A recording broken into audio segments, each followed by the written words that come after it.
Olá! Vamos ver agora como resolver um determinado tipo de limite de função racional.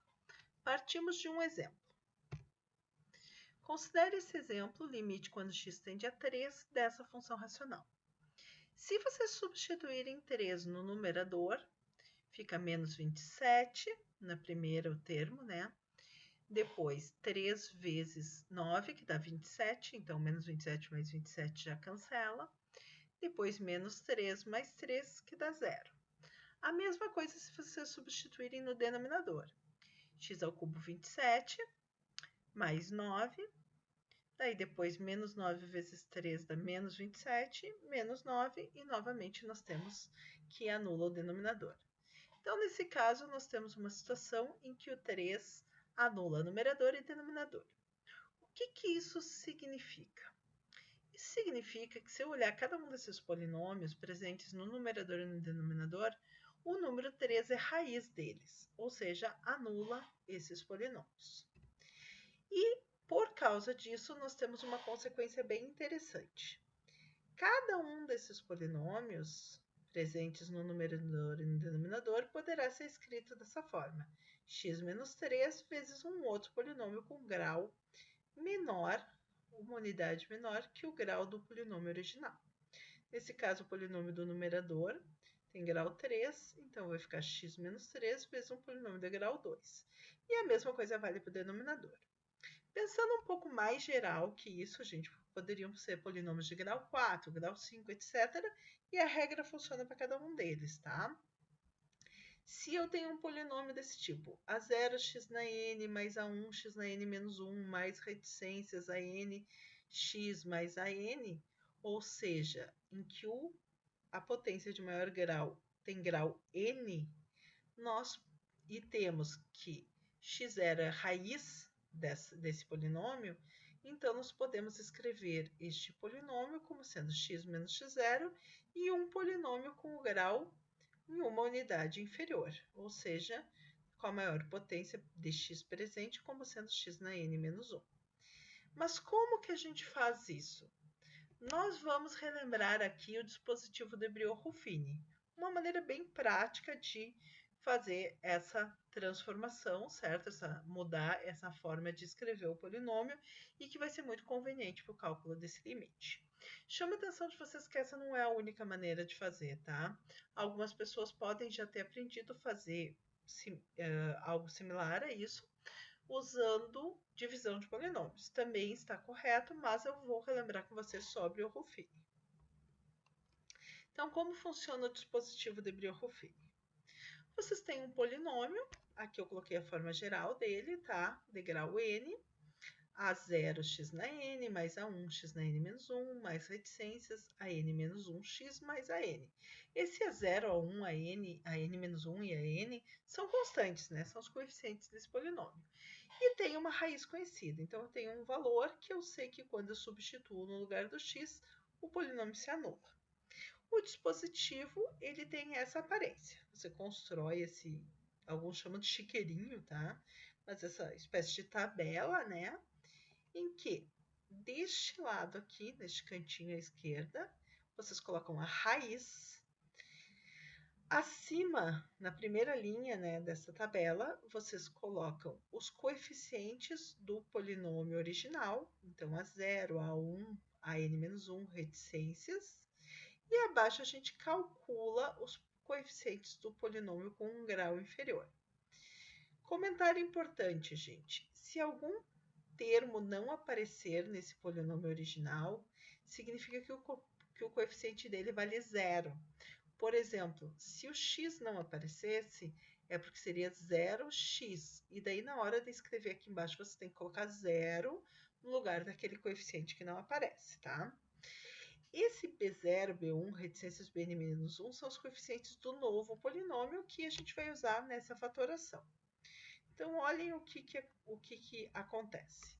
Então, o polinômio B0 x na n-1, polinômio com grau inferior, mais B1 x na n-1, mais reticências até Bn-1, é tal que o polinômio original pode ser escrito como x menos x0 vezes esse polinômio cujos coeficientes eu obtive por Brio-Ruffini. Parece um pouco complicado porque a gente está olhando isso aqui de uma maneira bem teórica, tá? Olhando para os coeficientes, fazendo casos gerais. Vamos olhar agora no exemplo, no problema que a gente tem que resolver. Então, começamos pelo polinômio que a gente tem no numerador daquele limite. Vamos aplicar Briot-Ruffini neste polinômio. Então, a primeira coisa é a identificação dos coeficientes. A raiz é 3, né? Porque é o valor que anula o nosso limite. Lá no começo a gente já verificou isso. E se vocês substituírem aqui, vocês veem que 3 é raiz. Vocês sempre vão saber qual é a raiz que interessa aqui, gente, porque é aquela em que anula o numerador e o denominador. Então, é para onde tende o limite de vocês. E aqui eu coloquei já os coeficientes. Menos 1, 3, menos 1 e 3. Vamos fazer a conta. E aqui prestem atenção porque eu vou explicar como funciona o Briot-Ruffini. O primeiro coeficiente você só copia. Então, o que tiver aqui na primeira posição, repete aqui embaixo. Primeira operação que a gente vai fazer é multiplicar. Eu vou pegar este coeficiente e multiplicar por menos 3. E na sequência eu vou somar com o próximo. Então, fica menos 1 vezes 3 dá menos 3. Somado com 3 dá 0. E esse procedimento eu vou repetir até encerrar os coeficientes do polinômio original. Então, fica 0 vezes 3 dá 0. Mais, o próximo aqui, mais menos 1 dá menos 1. Menos 1 vezes 3 dá menos 3. Mais 3 dá 0 de novo. Então, esses coeficientes aqui são os coeficientes do polinômio que faz parte da fatoração. E aqui é sempre 0 porque nós estamos fazendo essa fatoração com uma raiz. Se não fosse raiz, poderia dar outro valor, mas aqui a gente está aplicando no caso em que a gente faz a divisão por uma raiz. Então, como fica a forma fatorada? O polinômio que nós tínhamos no numerador fica x menos a raiz, que era 3, e aqui eu transfiro os coeficientes que eu tenho aqui. Então, é menos x ao quadrado, sempre com 1 grau a menos do original, tá? Aqui era x ao cubo, então aqui é menos 1 vezes x ao quadrado. Mais 0x, aqui eu não coloquei porque não precisa, né? Mais 0x é o mesmo que 0. E menos 1, menos 1. Então, o numerador poderá ser substituído por essa expressão. Vamos ver agora como é que fica no denominador. Agora aplicamos no denominador, que é esse polinômio apresentado aqui. Primeiro, mesma coisa de antes. Coloco a raiz aqui no dispositivo de Briot-Ruffini e pego os coeficientes 1, 1, menos 9 e menos 9. O primeiro eu só baixo, daí depois eu passo multiplicando e depois somando. Então, aqui, 1 vezes 3 dá 3, mais 1 dá 4. 4 vezes 3 dá 12, menos 9 dá 3. E 3 vezes 3 dá 9, menos 9 dá 0. Aqui sempre dá 0, o que confirma para nós que é raiz mesmo que a gente pegou, que nós não fizemos nenhuma conta errada quando acreditávamos que o 3 era raiz. Agora, pegando os dados resultantes desse dispositivo, esses serão os coeficientes do polinômio de segundo grau da fatoração. Então, aqui está o polinômio original de grau 3, ele será escrito como x menos 3 vezes o polinômio de segundo grau, cujos coeficientes eu encontrei aqui no Briot-Ruffini. Então, 1x ao quadrado mais 4x mais 3. Muito bem, nós vimos como fatorar o polinômio do numerador e no denominador. Agora, vamos ver como é que isso fica no limite. Então, o nosso limite original era esse. Aqui o numerador e o denominador.